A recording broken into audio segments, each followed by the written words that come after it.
Hello friends, welcome to our channel. My name is Fahad and you're watching Amropedia, so let's start the video. दोस्तों वह कौन सा देश है जो ग्लोबल सप्लाई चेन का इम्पोर्टेंट पार्ट है, जिसके बिना कोई इलेक्ट्रॉनिक आइटम काम नहीं कर सकता? वह देश कोई और नहीं, ताइवान है, जो डेमोक्रेटिक कंट्री है। चलिए ताइवान के डेमोग्राफी जान लेते हैं। ताइवान की पॉपुलेशन 2 करोड़ 36 लाख है।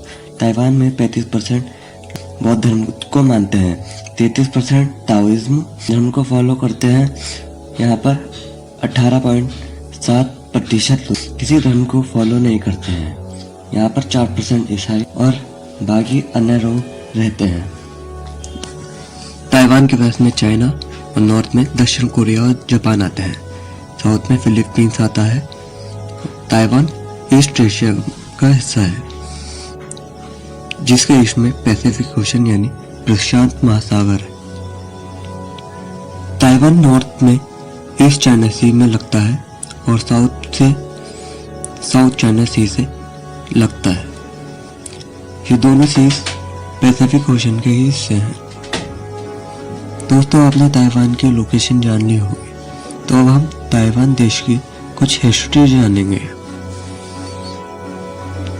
दोस्तों ताइवान का official name Republic of China है। इसे आप पीपल रिपब्लिक ऑफ चाइना से कंफ्यूज मत करना।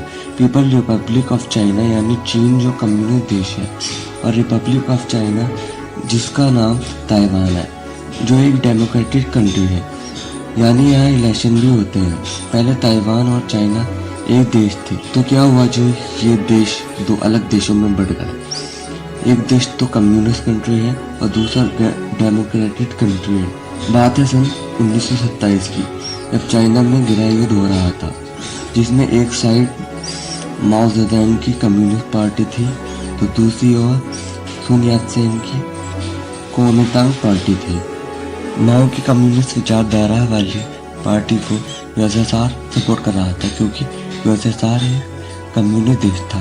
तो दूसरी ओर नेशनलिस्ट पार्टी को यूएसए सपोर्ट कर रहा था, क्योंकि ये डेमोक्रेटिक कंट्री है। सन 1949 तक मेनलैंड चाइना पर कम्युनिस्ट पार्टी का कंट्रोल हो गया था और नेशनल पार्टी ताइवान तक सीमित हो गई थी, और सिविल वॉर का अंत हो जाता। चाइना ताइवान को कंट्री नहीं मानता और ताइवान चाइना को भी कंट्री नहीं मानता।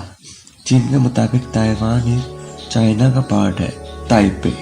इसी कॉन्सेप्ट पर बेस है वन चाइना पॉलिसी, जिसका अर्थ यह है कि दुनिया में एक ही चाइना है, वो है people Republic of China. China की इस पॉलिसी को लगभग दुनिया के सारे देश मानते हैं।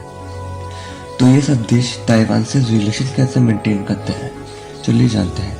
दरअसल ये सब देश डायरेक्ट ताइवान वर्ड यूज ना करके ये ट्रेड आदि करने के लिए ताइपे वर्ड यूज करते हैं, जो चाइना भी अलाउ करता है। ताइवान एक छोटा सा देश है, लेकिन ये इतने बड़े चाइना के आगे कैसे सर्वाइव कर पा रहा है, चलिए जानते हैं। इस सवाल का जवाब जानने के लिए हमें ताइवान की इम्पोर्टेंस जाननी पड़ेगी। Importance of Taiwan. दोस्तों ताइवान विश्व के 60% सेमीकंडक्टर का उत्पादन करता है, जिनमें दुनिया के 90% एडवांस लेवल के सेमीकंडक्टर चिप्स शामिल है। सेमीकंडक्टर का यूज मोबाइल फोन्स और इलेक्ट्रॉनिक कार बनाने में किया जाता है। एक मॉडर्न कार में औसतन 1400 से 1500 सेमीकंडक्टर चिप्स का यूज होता है। A semiconductor is a material that has electrical conductivity between that of a conductor and an insulator. Semiconductors are also known as integrated circuits or microchips. Conclusion.